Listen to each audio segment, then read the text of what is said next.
안녕하세요.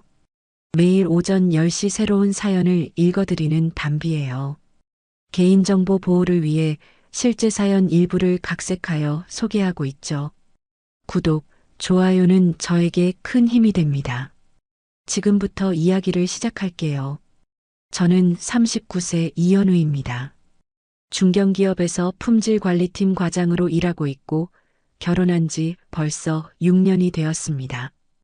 아내 수진이와는 대학 동기로 만나 올해 연애 끝에 결혼했죠. 수진이는 피트니스 강사로 일하며 항상 건강하고 활기찬 모습이었는데 그런 모습에 처음 반했던 기억이 납니다. 결혼 후 몇 년간 아이를 갖기 위해 노력했지만 좀처럼 소식이 없었습니다. 처음엔 때가 되면 자연스럽게 될 거라고 생각했는데 시간이 지날수록 우리 부부 모두 조급해졌죠. 수진이는 한의원도 다니고 여러 가지 방법을 시도해 봤지만 결과는 마찬가지였습니다.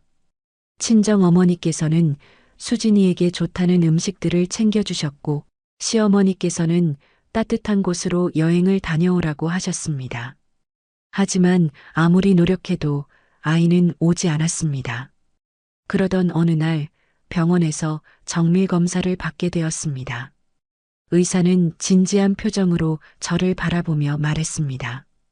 현우 씨는 선천성 무정자증입니다. 자연 임신은 어렵다고 보시면 됩니다. 그 순간 머릿속이 하얘졌습니다. 의사의 말은 계속 이어졌지만 더 이상 들리지 않았죠. 진료실 밖으로 나와서도 한동안 멍하니 서 있었습니다. 집으로 돌아가는 길, 수진이에게 어떻게 말해야 할지 막막했습니다. 이미 수진이는 여러 번 검사를 받았고 모든 결과가 정상이었거든요. 결국 문제는 저에게 있었던 겁니다. 집에 도착해서도 차마 말을 꺼내지 못했습니다. 수진이는 평소와 다름없이 저녁을 준비하며 밝게 웃고 있었는데 그 모습을 보니 더욱 말하기 어려웠죠. 며칠을 고민한 끝에 혼자 감당하기로 결심했습니다. 수진이에게 상처를 주고 싶지 않았거든요. 대신 조용히 현실을 받아들이며 우리 둘만의 삶을 꾸려가자고 마음먹었습니다.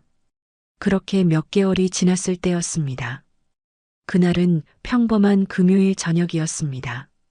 퇴근 후 집에 돌아오니 수진이가 거실에서 뭔가를 들고 서 있었습니다. 얼굴이 상기되어 있었고 눈가에는 눈물이 맺혀 있었죠. 손에는 임신 테스트기를 들고 있었습니다. 자기야, 나 임신했어. 수진이의 목소리는 떨리고 있었습니다. 저는 그 자리에서 얼어붙었습니다. 불가능한 일이 일어났다는 생각이 들었습니다. 하지만 수진이의 기쁨에 찬 얼굴을 보니 제 의심은 사라지고 기적이라는 생각이 들었습니다. 수진이는 제 품에 안기며 울었고 저 역시 눈물을 참을 수 없었습니다. 그 순간만큼은 정말 기적이라고 믿고 싶었거든요. 그날 밤 저는 잠을 이루지 못했습니다. 수진이는 제 옆에서 평온하게 잠들어 있었는데 저는 천장을 바라보며 온갖 생각에 잠겨 있었죠. 의사의 말이 계속 머릿속을 맴돌았습니다. 선천성 무정자증이라는 진단, 그리고 자연 임신이 불가능하다는 말. 그런데 어떻게 수진이가 임신을 할 수 있었을까 하는 의문이 계속 들었습니다. 처음엔 정말 기적이라고 생각했습니다. 의학적으로 불가능하다고 해도 간혹 예외적인 경우가 있을 수도 있지 않을까 싶었거든요. 하지만 시간이 지날수록 이상한 기분이 들기 시작했습니다. 뭔가 석연치 않은 구석이 있다는 느낌이었죠. 그래도 수진이가 그렇게 기뻐하는 모습을 보니 의심을 품는 제 자신이 나쁜 사람 같았습니다. 수진이의 일상을 유심히 관찰하기 시작했습니다. 평소보다 휴대폰을 자주 확인하는 것 같았고 전화가 오면 다른 방으로 가서 받는 일이 많아졌습니다. 물론 임신 관련 정보를 찾아보거나 병원과 연락하는 일이 많아져서 그럴 수도 있다고 생각했지만 왠지 마음 한구석이 불편했습니다. 특히 밤늦은 시간에도 메시지를 주고받는 것을 보면서 궁금증이 더 커졌습니다. 어느 날 밤 수진이가 샤워를 하러 간 사이 거실 테이블 위에 놓인 수진이의 휴대폰에서 알림음이 울렸습니다. 화면이 켜지면서 메시지 내용이 살짝 보였는데 발신자가 정기태라는 이름이었습니다. 내용은 완전히 보이지 않았지만 뭔가 친밀한 느낌의 문자 같았습니다. 그 순간 가슴이 뛰기 시작했습니다. 정기태라는 이름은 처음 들어봤습니다. 수진이가 언급한 적도 없었고 저도 모르는 사람이었죠. 궁금했지만 아내의 휴대폰을 몰래 확인할 수는 없었습니다. 하지만 그 이후로도 정기태라는 이름의 메시지나 전화가 자주 오는 것을 목격했습니다. 때로는 하루에 몇 번씩 연락이 오기도 했습니다. 며칠 후 수진이에게 자연스럽게 물어봤습니다. 요즘 정기태라는 분이 자주 연락하네. 어떤 분이야? 수진이는 잠깐 당황하는 기색을 보이더니 대답했습니다. 아, 그분은 체육관 회원이야. 임신 후 운동에 대해 조언을 구하는 거지. 그 말이 합리적으로 들리긴 했지만 왜인지 완전히 납득이 가지 않았습니다. 체육관 회원이라면 굳이 개인 연락처를 주고받을 필요가 있을까 싶었거든요. 게다가 임신 후 운동 상담이라면 전문 의료진이나 다른 강사들과 상의하는 것이 더 적절하지 않을까 생각했습니다. 하지만 확신이 없는 상태에서 더 추궁할 수도 없었습니다. 그 이후로 며칠간 저는 수진이의 행동을 더욱 세심하게 관찰하게 되었습니다. 아침에 출근할 때 수진이가 평소보다 일찍 샤워를 하고 화장을 더 신경 써서 하는 것을 눈치챘죠. 체육관에서 일하는 것 치고는 너무 정성스럽게 꾸미는 것 같았습니다. 예전엔 간단하게 운동복 차림으로 나갔는데 요즘엔 향수까지 뿌리고 나가더군요. 퇴근 후에도 마찬가지였습니다.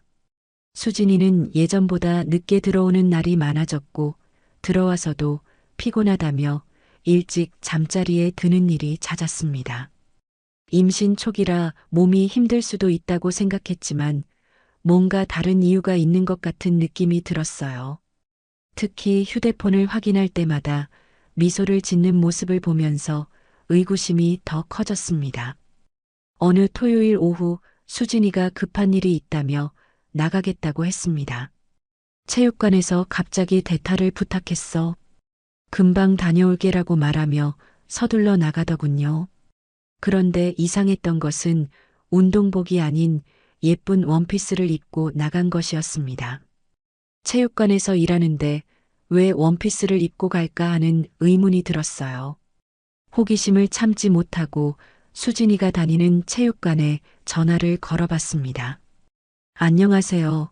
최수진 강사님 계신가요? 직원은 당황스러운 목소리로 대답했습니다. 수진 강사님은 오늘 휴무이신데요. 무슨 일이시죠? 그 순간 가슴이 철렁 내려앉았습니다. 수진이가 거짓말을 한 것이 분명했거든요. 그날 밤 수진이가 돌아왔을 때 자연스럽게 물어봤습니다. 오늘 일은 어땠어? 수진이는 별일 없다는 듯이 대답했습니다. 그냥 평범했어. 요즘 임신 때문에 회원들이 더 신경 써주네. 거짓말을 태어나게 하는 수진이의 모습에 충격을 받았습니다. 결혼 6년 동안 수진이가 이렇게 뻔뻔하게 거짓말하는 것을 본 적이 없었거든요. 그날부터 저는 더욱 확신을 갖게 되었습니다. 수진이에게 뭔가 숨기고 있는 일이 있다는 것을 말이죠. 그리고 그것이 정기태라는 남자와 관련이 있다는 것도 거의 확실해 보였습니다. 하지만 직접적인 증거 없이는 추궁할 수 없었습니다. 만약 제가 잘못 생각한 것이라면 수진이에게 큰 상처를 줄 수도 있었거든요. 며칠 후 우연한 기회가 찾아왔습니다. 수진이가 급하게 나가면서 휴대폰을 집에 두고 간 것이었어요. 거실 소파에 놓인 휴대폰에서 메시지 알림음이 계속 울렸습니다. 정기태라는 이름이 화면에 떠올랐고 오늘 만날 수 있어? 라는 메시지가 보였습니다. 그 순간 모든 것이 확실해졌습니다. 그 메시지를 본 순간 모든 것이 명확해졌습니다. 수진이가 정기태라는 남자와 만나고 있다는 것, 그리고 제게 거짓말을 하고 있다는 것 모두 말이죠. 하지만 여전히 확실한 증거가 필요했습니다. 단순히 메시지 하나만으로는 부족했거든요. 저는 더 신중하게 접근하기로 결심했습니다. 며칠 후 수진이의 차량에 설치된 블랙박스를 확인해 보기로 했습니다. 평소에는 주차 사고나 접촉 사고에 대비해서 설치해 둔 것이었는데 혹시 다른 용도로도 사용할 수 있을 것 같았거든요. 수진이가 체육관에 나간 사이 차량에 가서 블랙박스 메모리 카드를 꺼내 컴퓨터로 확인해 봤습니다. 처음엔 별다른 것이 없었습니다.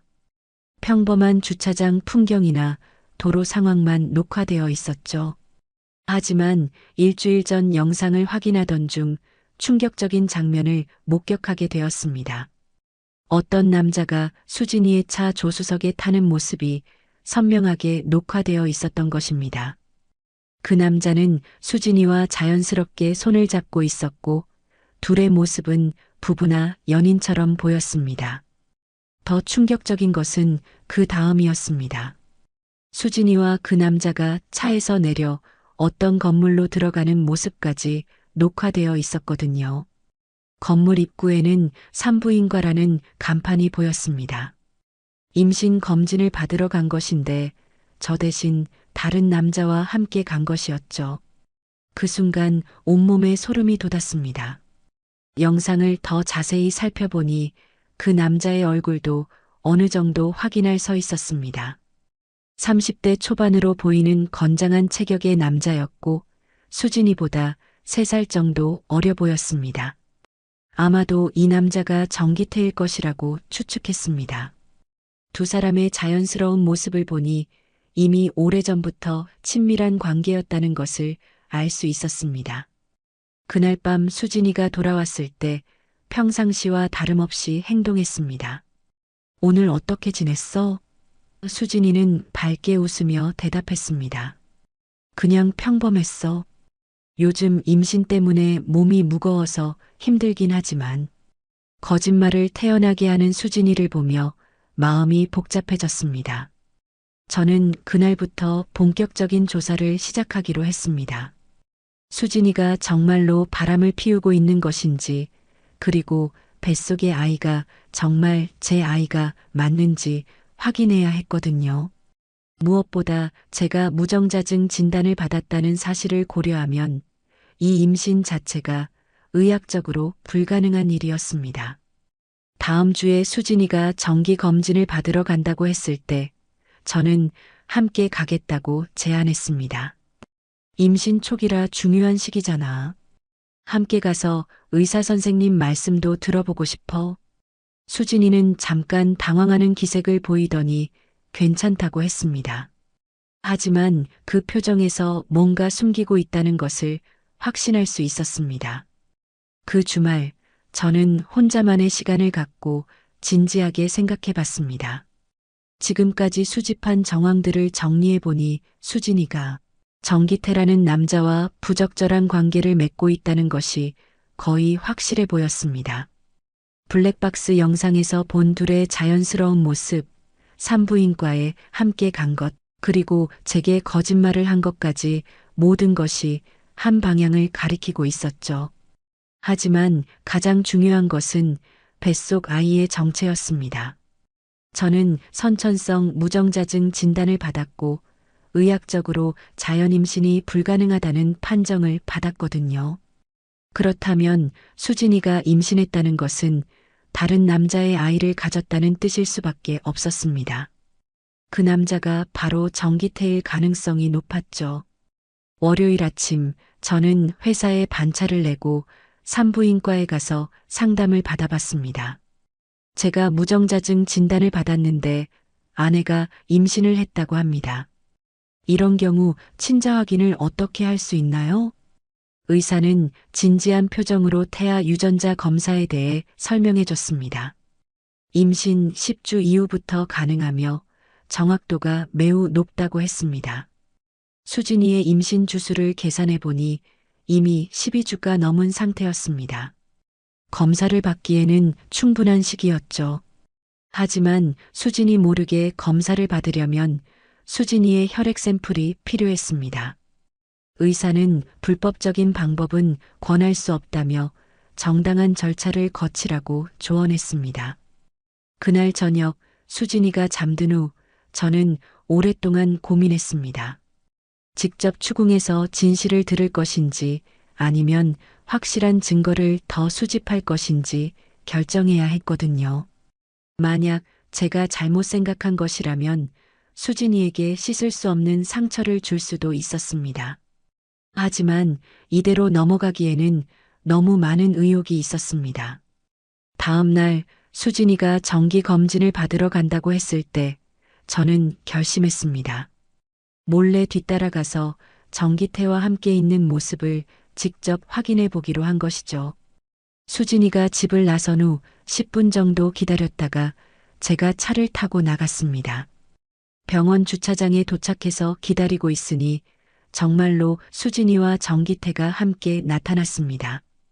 둘은 자연스럽게 손을 잡고 걸어가고 있었고 정기태는 수진이의 허리에 손을 올리며 다정하게 대화하고 있었습니다. 그 모습은 영락없는 부부나 연인의 모습이었죠. 저는 차 안에서 그 장면을 지켜보며 분노와 배신감이 치밀어 올랐습니다. 결혼 6년 동안 믿고 사랑했던 아내가 다른 남자와 이런 관계를 맺고 있었다는 것이 믿어지지 않았거든요. 더욱 화가 났던 것은 저를 속이고 다른 남자의 아이를 제 아이인 것처럼 속이려 했다는 것이었습니다. 병원에서 나온 수진이와 정기태의 모습을 본 후 저는 더 이상 의심의 여지가 없다는 것을 깨달았습니다. 하지만 감정에 휩쓸려 성급하게 행동하고 싶지 않았죠. 법적으로 확실한 증거를 확보해야 했고 무엇보다 친자 확인 검사 결과가 나와야 모든 것이 명확해질 것 같았습니다. 며칠 후 저는 개인 유전자 검사 기관에 방문했습니다. 상담사는 친자 확인 검사 절차에 대해 자세히 설명해 주었죠. 태아의 경우 모체 혈액만으로도 검사가 가능하며 정확도가 99% 이상이라고 했습니다. 다만 수진이의 동의 없이는 진행할 수 없다는 점이 문제였습니다. 고민 끝에 저는 수진이에게 직접 말하기로 결심했습니다. 더 이상 이런 상황을 지속할 수 없었거든요. 그날 저녁 수진이가 집에 돌아온 후 거실에서 진지하게 대화를 나눴습니다. 수진아, 우리 친자 확인 검사를 받아보자. 수진이는 갑작스러운 제안에 당황스러워했습니다. 왜 갑자기 그런 말을 해? 당신 아이가 확실한데 무슨 검사를 받자는 거야? 수진이의 목소리에는 불안감이 섞여 있었습니다. 저는 차근차근 설명했죠. 내가 무정자증 진단을 받았다는 걸 알고 있어? 의학적으로 자연 임신이 불가능하다고 했거든. 그 순간 수진이의 얼굴이 창백해졌습니다. 그게 무슨 말이야?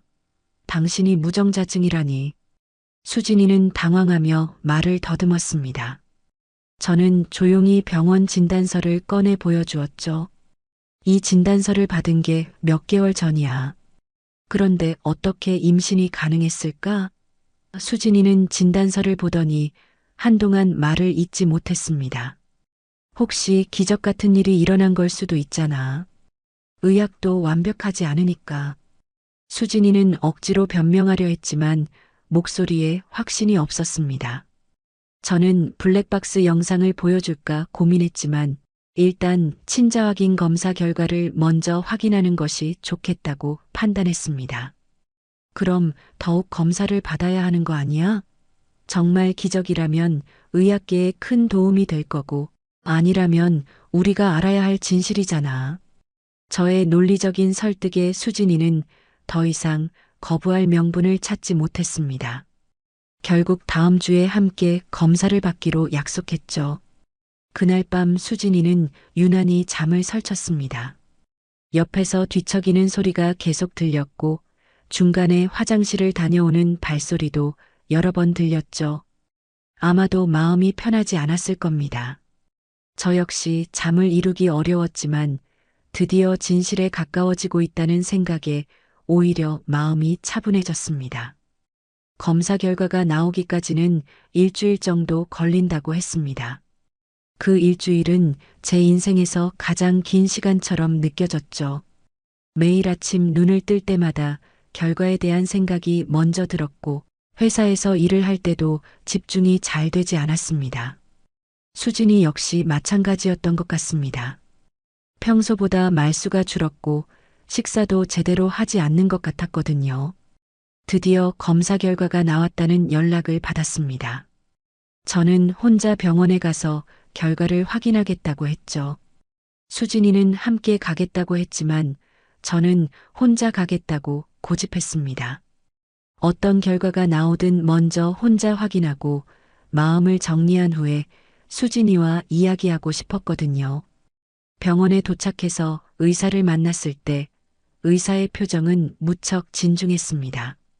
검사 결과가 나왔습니다. 현우 씨와 태아 간의 친자 관계는 존재하지 않습니다. 예상했던 결과였지만 실제로 듣고 나니 가슴이 무너지는 느낌이었습니다. 의사는 계속해서 설명했죠. 유전자 일치도가 0%에 가깝습니다. 생물학적 아버지가 아니라는 것이 확실합니다. 병원을 나와 차에 앉아 있으면서 한동안 멍하니 있었습니다. 머릿속이 복잡했지만 동시에 모든 것이 명확해진 기분이었죠. 이제 수진이와 마지막 대화를 나눠야 할 시간이었습니다. 집으로 돌아가는 길에 마음을 다잡았습니다. 감정적으로 대응하지 말고 차분하게 사실을 전달하자고 다짐했죠. 집에 도착하니 수진이가 거실에서 기다리고 있었습니다. 제 표정을 보자마자 결과를 짐작했는지 얼굴이 창백해졌습니다. 결과가 어떻게 나왔어? 떨리는 목소리로 물어보는 수진이에게 저는 차분하게 대답했습니다. 내 아이가 아니야. 수진이는 잠시 침묵했다가 갑자기 화를 내기 시작했습니다. 검사가 잘못된 거겠지. 의학 검사도 완벽하지 않잖아. 재검사를 받아봐야 해. 하지만 저는 이미 모든 것을 알고 있었습니다. 정기태라는 사람과의 관계도 다 알고 있어. 블랙박스 영상도 봤고 함께 병원에 가는 것도 직접 확인했거든. 그 순간 수진이의 표정이 완전히 바뀌었습니다. 더 이상 변명할 수 없다는 것을 깨달았는지 오히려 당당해지더군요. 그래, 맞아. 정기태의 아이야. 그런데 그게 어때서? 어차피 당신은 아이를 가질 수 없잖아.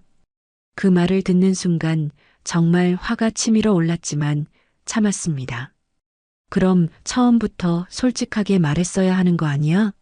나를 속이고 다른 남자의 아이를 내 아이인 것처럼 속이려 한 거잖아. 수진이는 비웃는 표정을 지으며 대답했습니다. 솔직히 말해서 무슨 차이가 있어? 아이는 아이인데 누구 아이든 키우면 되는 거 아니야? 수진이의 뻔뻔한 말을 듣고 나서 저는 더 이상 대화할 가치가 없다고 판단했습니다. 이미 녹음기를 준비해둔 상태였거든요. 수진이가 진실을 털어놓는 순간부터 모든 대화를 녹음하고 있었습니다. 이 대화 내용 법정에서 다시 들려줄게. 녹음기를 꺼내 보이자 수진이의 얼굴이 일그러졌습니다. 다음 날 바로 변호사 사무실을 찾아갔습니다. 이혼 소송과 함께 친자 부존재 확인 소송을 제기하기로 했죠. 변호사는 제가 가져온 증거들을 검토한 후 승소 가능성이 높다고 판단했습니다. 블랙박스 영상, 친자 확인 검사 결과, 그리고 수진이의 자백이 녹음된 파일까지 모든 것이 완벽한 증거였거든요. 법정에서 수진이는 끝까지 억지를 부렸습니다. 검사 결과가 잘못된 것일 수도 있다며 재검사를 요구했지만 법원에서 실시한 재검사에서도 동일한 결과가 나왔습니다. 정기태 역시 법정에 출석해야 했는데 유전자 검사 결과 그가 생물학적 아버지라는 것이 확인되었습니다. 재판 과정에서 정기태의 민낯이 드러났습니다. 수진이가 임신 사실을 알렸을 때 겁을 먹고 도망치려 했다는 것도 밝혀졌죠. 저는 단순한 만남이라고 생각했습니다. 이런 일이 일어날 줄 몰랐어요. 하지만 법정은 그의 변명을 받아들이지 않았습니다. 양육비 책임을 져야 한다는 판결이 나왔거든요. 수진이에게는 위자료와 정신적 피해 배상금을 지급하라는 판결이 내려졌습니다. 결혼 생활 동안 쌓아온 재산도 대부분 제가 가져갈 수 있게 되었죠. 집은 제 명의였고 수진이의 불륜이 명확히 입증되었기 때문에 재산 분할에서도 유리한 위치에 있었습니다. 이혼이 확정된 후 수진이는 짐을 싸서 집을 나갔습니다. 마지막까지도 비아냥거리는 말을 잊지 않더군요. 어차피 당신도 결국 아이는 못 가지잖아. 혼자 늙어가면서 후회할 거야. 저는 무표정하게 대답했습니다. 적어도 난 남의 자식을 내 아이인 줄 알고 키우지는 않을 거야. 1년이 지난 후 수진이는 사회관계망 서비스에서 미혼모 해시태그를 달고 후원금을 구걸하고 있다는 소식을 들었습니다. 하지만 더 이상 제게는 상관없는 일이었습니다. 저는 새로운 삶을 시작했습니다. 고아원을 정기적으로 후원하며 아이들과 시간을 보내게 되었죠. 혈연 관계가 없어도 진심으로 사랑할 수 있다는 것을 깨달았습니다. 그 중에서도 특별히 인연이 된 10살 남자아이 준호를 법적 후견인으로 입양하게 되었습니다. 준호에게 말해주었습니다. 진심은 피가 아니라 마음으로 이어지는 거란다.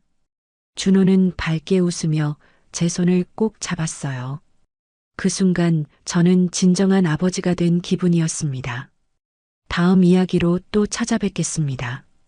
오늘도 함께 해주셔서 감사합니다.